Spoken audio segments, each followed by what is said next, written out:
घरौंडा में एक स्कूल में नाबालिग छात्र ने सहपाठी को मारा चाकू, मौके पर ही मौत। दोनों के बीच कुछ दिन पहले हुआ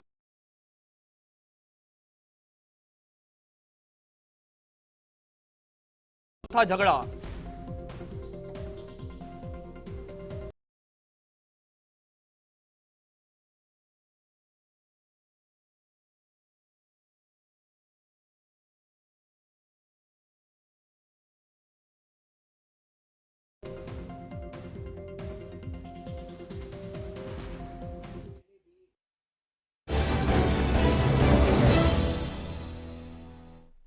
नमस्कार, हरियाणा न्यूज में आप सभी का स्वागत है और मैं हूं आपके साथ करण खुराना। रुक करेंगे सुपरफास्ट 100 का। पंजाब का सीएम बनने के बाद पहली बार भगवंत मान ने पीएम मोदी से मुलाकात की। इस दौरान उन्होंने पंजाब की वित्तीय हालत के बारे में जानकारी दी।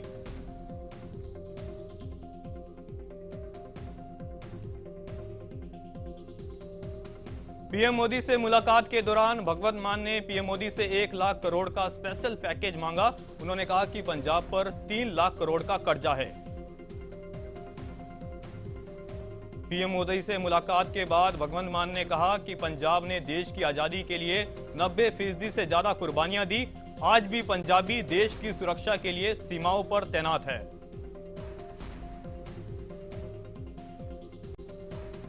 जम्मू कश्मीर के राज्यपाल रहे सत्यपाल मलिक ने रिश्वत की पेशकश वाले आरोपों की अब सीबीआई जांच होगी।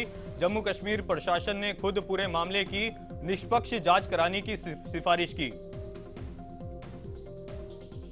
राज्यपाल मलिक ने बड़ा आरोप लगाते हुए कहा था कि जब वो जम्मू कश्मीर के राज्यपाल थे तब संघ और बड़े औद्योगिक घरानों की फाइलें क्लियर कराने के बदले में उनको 300 करोड़ रुपए की घूस की पेशकश की गई थी।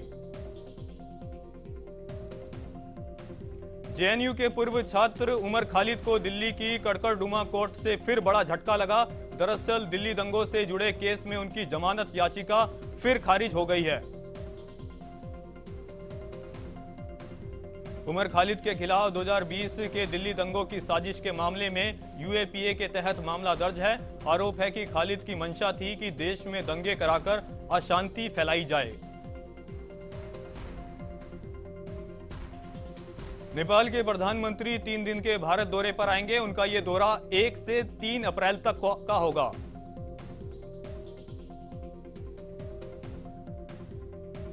भारत दौरे के दौरान नेपाल के प्रधानमंत्री पीएम मोदी के साथ संयुक्त रूप से भारत नेपाल के बीच चलने वाली पहली रेल सेवा का उद्घाटन करेंगे। करीब 10,000 करोड़ रुपए की लागत से बिहार के जनकपुर से नेपाल तक रेलवे लाइन बनाने की योजना है। देश में महंगाई कम होने का नाम नहीं ले रही है। दरअसल घरेलू गैस सिलेंडर और पेट्रोल डीजल के बाद अब दिल्ली एनसीआर में सीएनजी और पीएनजी के दामों में बढ़ोतरी हुई है। इंद्रप्रस्थ गैस लिमिटेड ने दिल्ली एनसीआर में पीएनजी की कीमतों में 1 रुपए की बढ़ोतरी की है, जबकि दिल्ली में सीएनजी की कीमत में 50 पैसे बढ़े हैं।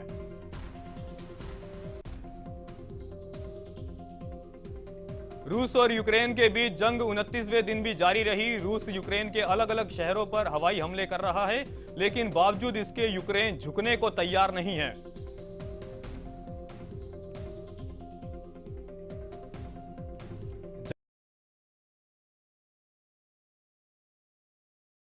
जंग के 28 दिन बीत जाने के बाद भी रूस अपने मंसूबों में कामयाब होता नहीं दिखाई दे रहा है। यूक्रेन के साथ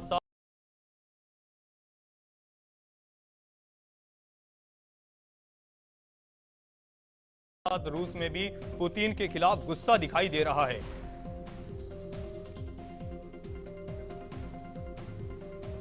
युद्ध के 29वें दिन यूक्रेन ने बड़ा दावा किया। यूक्रेन के मुताबिक कीव के आसपास 12,000 रूसी सैनिक मौजूद है और उनमें से 7,000 को यूक्रेनी सेना ने घेर लिया है।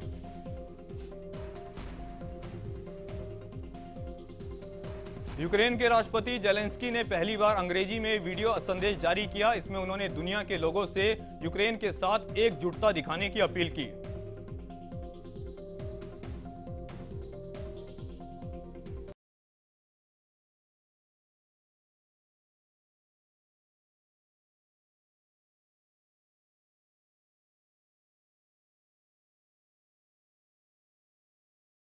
यूक्रेन के राष्ट्रपति ने कहा, अपने घरों और दफ्तरों से बाहर निकलिए, यूक्रेन का साथ दीजिए। उन्होंने कहा कि दुनिया को यह युद्ध रोकना चाहिए।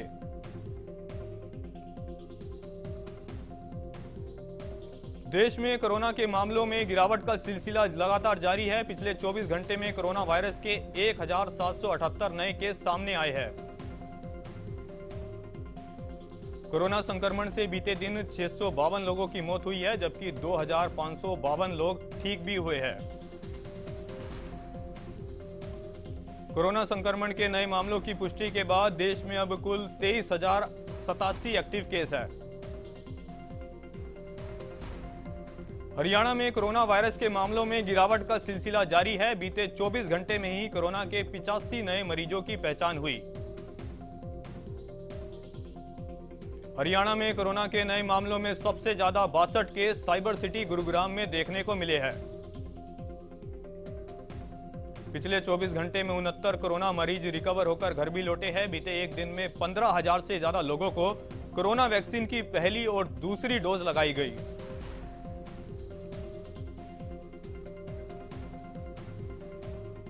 हरियाणा के मुख्यमंत्री मनोहर लाल ने डीसी और एसपी के साथ बैठक की। इस दौरान उन्होंने कहा कि हम भ्रष्टाचार को बाहर निकालकर कार्रवाई कर रहे हैं। भ्रष्टाचार से जुड़े मामलों की हर महीने समीक्षा होगी।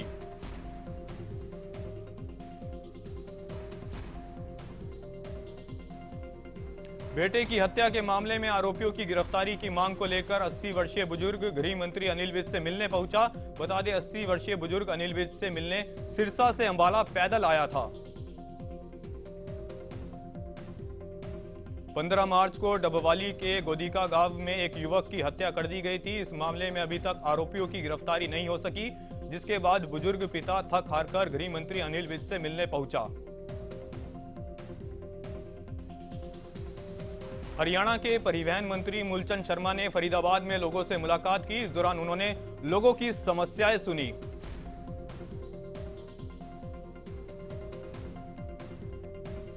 मूलचंद शर्मा ने मुख्यमंत्री आगामी प्रगति रैली को लेकर लोगों से चर्चा की। साथ ही उन्होंने सीएम की रैली में पहुंचने के लिए लोगों को न्योता भी दिया।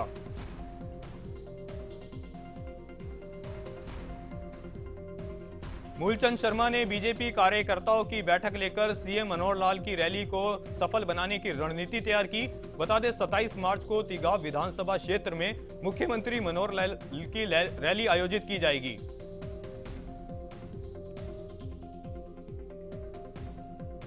हरियाणा के पूर्व मुख्यमंत्री भूपेंद्र सिंह हुड्डा जिंद पहुंचे, जहां उन्होंने बीजेपी सरकार पर हमला करते हुए कहा कि पुरानी कर्मचारी पेंशन लागू की जाए और कच्चे कर्मचारियों को पक्का किया जाए। भूपेंद्र सिंह हुड्डा ने कहा, कांग्रेस सरकार फिर से सत्ता में आएगी तो पुरानी पेंशन योजना को लागू किया जाएगा। वहीं उन्होंने खेल कोटे में छेड़छाड़ को खिलाड़ियों के मनोबल को तोड़ने वाला बताया। हरियाणा के चीफ सेक्रेटरी संजीव कौशल ने वीरवार को चंडीगढ़ में प्रदेश के सभी डिवीजन कमिश्नर, जिला उपायुक्त, आईजी रेंज पुलिस अधीक्षकों से एक बैठक ली।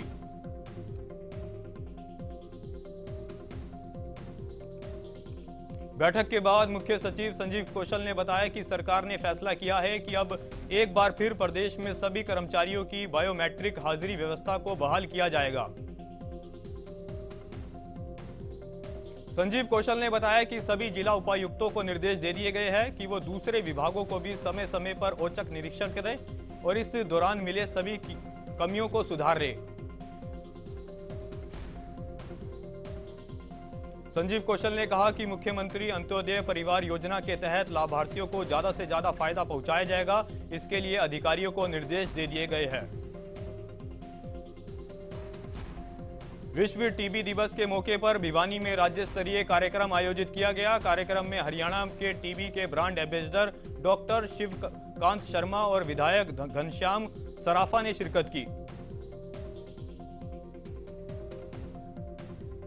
हरियाणा के टीबी के ब्रांड एम्बेसडर ने टीबी जांच के लिए मोबाइल वैन को हरी झंडी दिखाकर रवाना किया। बता दें, ये वैन प्रदेश भर के विभिन्न जिलों में टीबी के मरीजों की जांच कर उन्हें चिन्हित करने का काम करेगी। डॉक्टर शिवकांत शर्मा ने बताया कि केंद्र और राज्य सरकार देश को टीबी मुक्त कराने के लिए अनेक योजनाएं चला रही है। हरियाणा में भी टीबी के मरीजों को सरकारी अस्पताल में फ्री दवाइयां दी जाती है। शिवकांत शर्मा ने बताया कि 6 महीने तक मरीज के खाते में पोषक भोजन के लिए 500 रुपए दिए जाते हैं ताकि साल 2022 के अंत तक हरियाणा को टीबी मुक्त किया जा सके।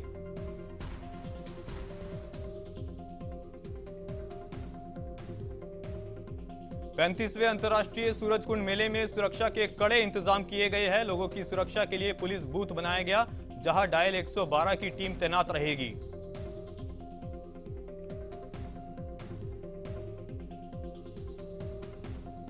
सुरक्षा के लिए बनाए गए डायल 112 की टीम 1424 नंबर स्टॉल पर उपलब्ध होगी। बता दें कि ये स्टॉल नंबर 1424 के जरिए लोगों मेले से किसी प्रकार की सहायता के लिए संपर्क कर सकते हैं।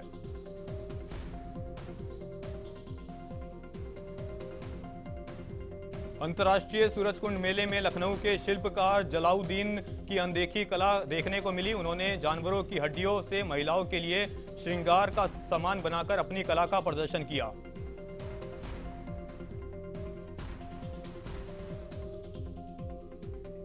शिल्पकार जलालुद्दीन ने बताया कि इस कला का नाम बोन करवीन है। साथ ही उन्होंने ये भी बताया कि ये मुगलों के जमाने से चलती आ रही है।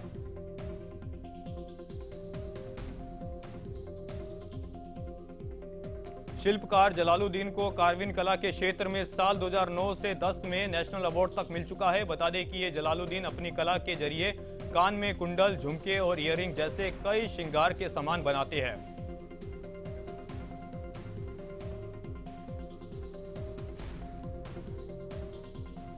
अरावली की मनमोहक वादियों में लगा 35वां सूरजकुंड मेला लोगों के लिए पर्यटक का केंद्र बना हुआ है। यहां देश विदेश से आए कलाकार अपनी कला और संस्कृति की छाप बिखेर रहे हैं। अंबाला रेलवे स्टेशन पर कुछ साल पहले प्लास्टिक की खाली बोतलों को लेकर करने के लिए एक बोतल क्रैशर मशीन स्थापित की गई थी, लेकिन कुछ ही महीनों में यह मशीन काम करना बंद हो गई। बंद पड़ी मशीन को स्टेशन से हटाना पड़ा। बता दें कि रेल प्रशासन ने स्टेशन को प्लास्टिक मुक्त बनाने के लिए यह कदम उठाया था। स्टेशन डायरेक्टर बीएस गिल ने बताया कि जल्द ही दूसरी कंपनी को ठेका दिया जाएगा और नए सिरे से बोतल क्रैशर मशीन पर काम शुरू किया जाएगा।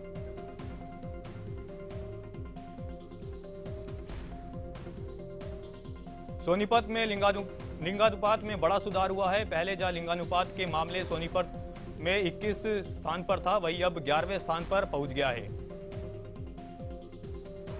सोनीपत में 1000 लड़कों पर जनवरी महीने में 935 बेटियों ने जन्म लिया। जिले में के लिहाज से यह आंकड़ा बड़े बदलाव की पुष्टि कर रहा है।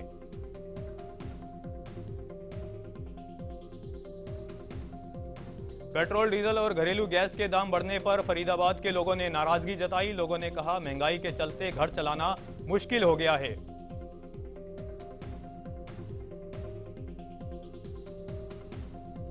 निजी स्कूलों के खिलाफ अभिभावकों का रोष कम होने का नाम नहीं ले रहा है। एक बार फिर कैथल में अभिभावकों ने लघु सचिवालय के सामने धरना दिया।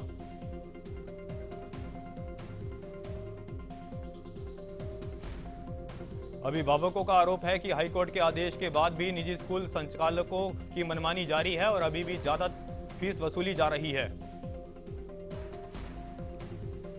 धरना प्रदर्शन करते हुए अभिभावकों ने चेतावनी भी दी। उन्होंने कहा कि जब तक इस समस्या का समाधान नहीं किया जाता, उनका धरना प्रदर्शन ऐसे ही जारी रहेगा।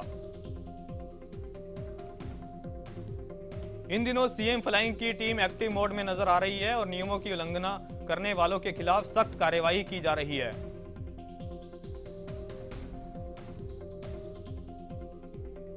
यमुनानगर के कालानौर बॉर्डर पर देर रात यूरिया खाद से भरे एक ट्रैक्टर ट्रॉली को सीएम फ्लाइंग और कृषि विभाग की टीम ने पकड़ा।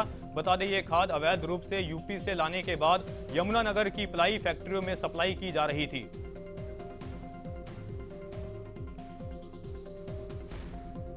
यूरिया खाद का एक बैग 280 रुपए तक का आता है, लेकिन डबल रेट में खाद माफिया सप्लाई करते हैं। ऐसे ही एक ट्रैक्टर ट्रॉली की सूचना मिलने पर सीएम फ्लाइंग ने छापेमारी की।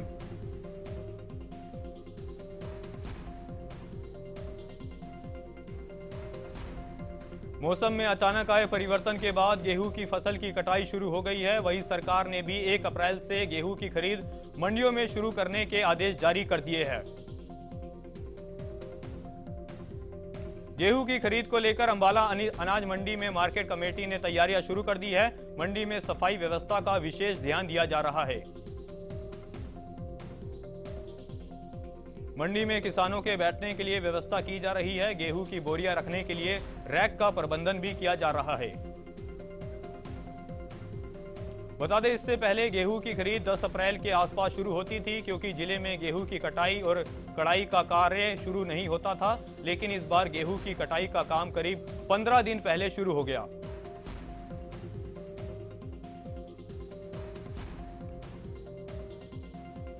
बढ़ती गर्मी ने किसानों की चिंता बढ़ा दी है। दरअसल तापमान बढ़ने से गेहूं की फसल जल्द पक रही है। तापमान में बदलाव का असर गेहूं के उत्पाद पर दिख रहा है। बता दें, गेहूं की फसल जल्दी पकने से उसका वजन कम होगा और उत्पादन घटेगा। रादौर कृषि एवं किसान कल्याण विभाग के अधिकारी प्रवीण कुमार ने बताया कि गेहूं के दाने को पकने का समय मिलना चाहिए था, वो नहीं मिल पाया, जिसके कारण प्रति एकड़ 10 से 20% तक का उत्पादन प्रभावित हो सकता है। करनाल में राष्ट्रीय डेयरी अनुसंधान संस्थान में इंडस्ट्रियल मीट का आयोजन किया गया। इस कार्यक्रम में बड़े संख्या में डेयरी उद्योग से जुड़े लोग और पशुपालक किसान शामिल हुए। इंडस्ट्री मीट का उद्देश्य डेयरी क्षेत्र में विकसित की गई नई तकनीकों, टेक्नोलॉजी और दूध के उत्पादनों के बारे में जानकारी देना है, जिससे किसानों को फायदा मिल सके। फतेहाबाद के हेरावा गांव में हैरान करने वाला मामला सामने आया है, जहां एक शख्स ने नशे की लत के चलते अपने ही परिवार को आग के हवाले कर दिया। नशे की हालत में पति ने पत्नी और बच्चे समेत घर को आग लगा दी। हालांकि परिवार ने वक्त रहते घर से निकलकर अपनी जान बचा ली।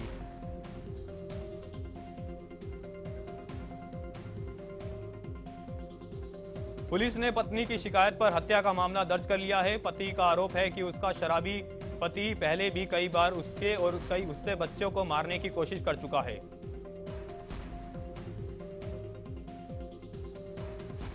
फरीदाबाद की डबुआ कॉलोनी में नवविवाहिता महिला को उसके ससुराल वालों ने दहेज नहीं देने पर मौत के घाट उतार दिया। बता दें कि महिला की शादी महज 4 महीने पहले हुई थी। मृतक महिला के परिजनों ने बताया कि शादी के तुरंत बाद ही महिला का पति और उसके सास ससुर दहेज में गाड़ी की मांग कर रहे थे और इसको लेकर उसे शादी के बाद से ही प्रताड़ित किया जा रहा था।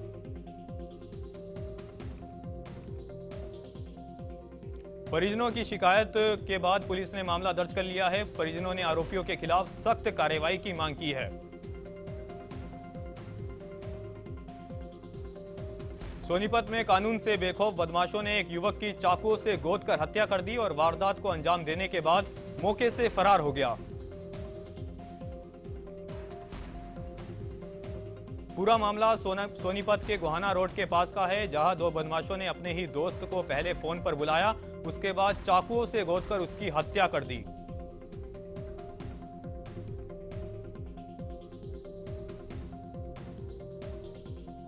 पुलिस ने हत्या के आरोप में फरार बदमाशों की तलाश शुरू कर दी है। पुलिस के मुताबिक जल्द ही आरोपियों को गिरफ्तार किया जाएगा। अंबाला के हिसार रोड पर एक हरियाणा रोडवेज की बस अचानक पलट गई, जिसके कारण बस में सवार कई लोग गंभीर रूप से घायल हो गए। घायल लोगों को तुरंत पास के अस्पताल में भर्ती कराया गया। बता दें, ये बस अंबाला से कैथल जा रही थी, जिसमें दर्जन भर सवारी थे।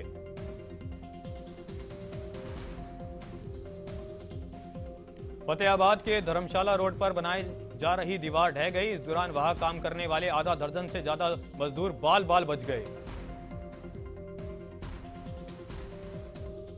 ट्रैफिक चेकिंग के दौरान हरियाणा पुलिस का एक फनी वीडियो सोशल मीडिया पर जमकर वायरल हो रहा है। वीडियो में एक युवक बाइक दौड़ाने की कोशिश कर रहा है, लेकिन उसकी बाइक का हैंडल एक खाकी वर्दी धारक ने पकड़ कर रखा है।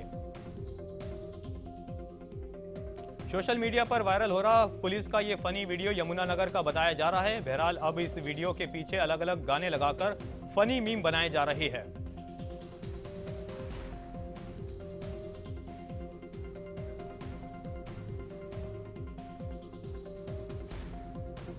फतेहाबाद के धर्मशाला रोड पर बनाई जा रही दीवार गिर गई। बता दें, इस हादसे में कई मजदूर दीवार के नीचे फंस गए, जिन्हें समय रहते निकाला गया।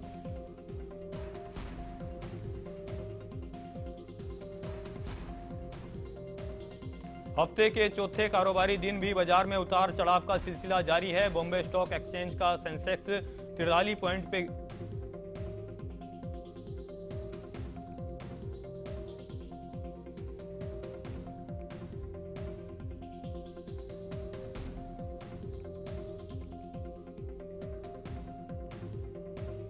यूक्रेन से चल रही जंग के बीच रूस ने यूक्रेन युद्ध को लेकर फेक न्यूज फैलाने के आरोप में देश में गूगल न्यूज सर्विस को बैन कर दिया है। रूस का यह कदम गूगल से बदला लेने के लिए माना जा रहा है।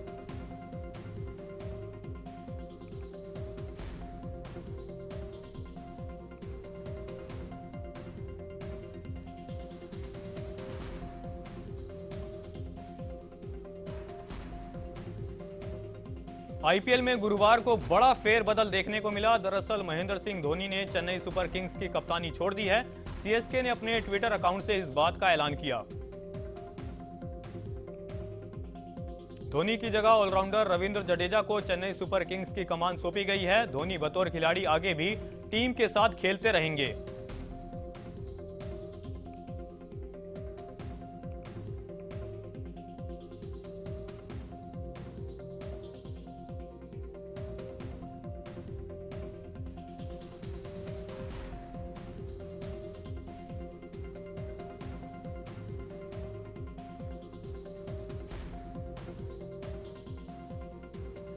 चेन्नई सुपर किंग्स की टीम को आईपीएल में अभियान की शुरुआत करने से पहले राहत वाली खबर मिली है। टीम के स्टार ऑलराउंडर मोइन अली जल्द ही टीम से जुड़ जाएंगे।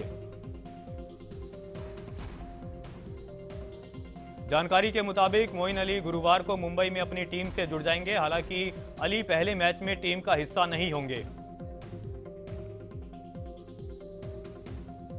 मुंबई पुलिस ने आईपीएल के मैचों पर आतंकी हमले का अलर्ट जारी किया है। एटीएस से पूछताछ के दौरान गिरफ्तार किए गए आतंकियों ने यह बात कबूली है।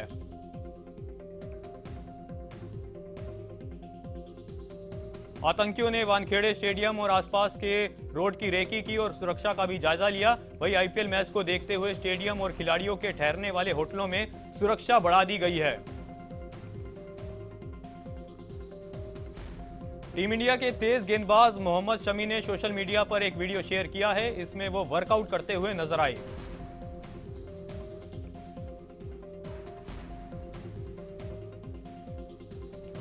दी कश्मीर फाइल्स के आगे अक्षय कुमार की फिल्म बच्चन पांडे पूरी तरह ढेर हो गई। आलम यह रहा कि बच्चन पांडे को 50 करोड़ रुपए की कमाने के लिए भी जूझना पड़ रहा है।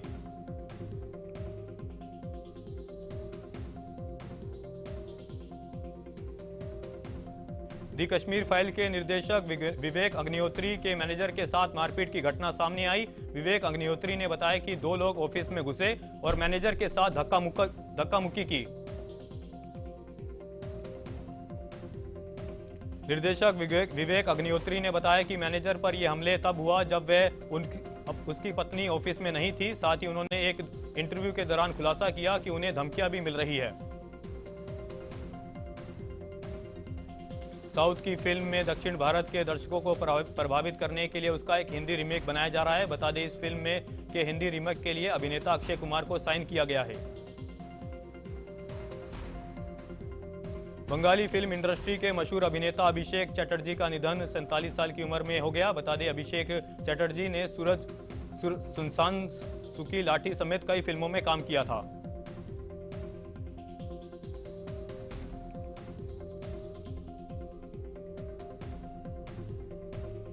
चटर्जी के निधन पर बंगाल की मुख्यमंत्री ममता बनर्जी ने भी ट्वीट कर शोक जताया। बता दें कि तबीयत बिगड़ने के कारण अभिषेक चटर्जी की मौत हो गई।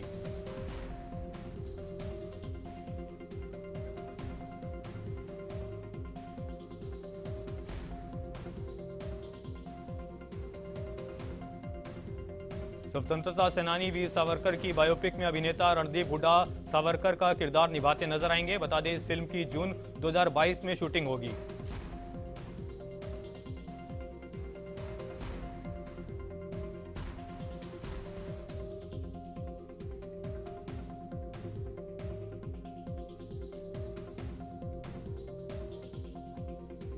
चीन में 3 दिन पहले दुर्घटनाग्रस्त हुए विमान में 2 ब्लैक बॉक्स में से एक बॉक्स बेहद क्षतिग्रस्त हालात में मिल चुका है। बता दें कि इस हादसे में विमान में सवार 132 लोगों की मौत हो गई थी। अमेरिका में ओमिक्रॉन कोरोना वेरिएंट के मामले तेजी से बढ़ते जा रहे हैं। बता दें कुल अमेरिका में ओमिक्रॉन के 35% से ज्यादा मामले सामने आए हैं। चीन के विदेश मंत्री अफगानिस्तान के दौरे पर पहुंचे। इससे पहले उन्होंने पाकिस्तान का दौरा किया था और अब वो भारत और नेपाल के दौरे पर भी आने वाले हैं।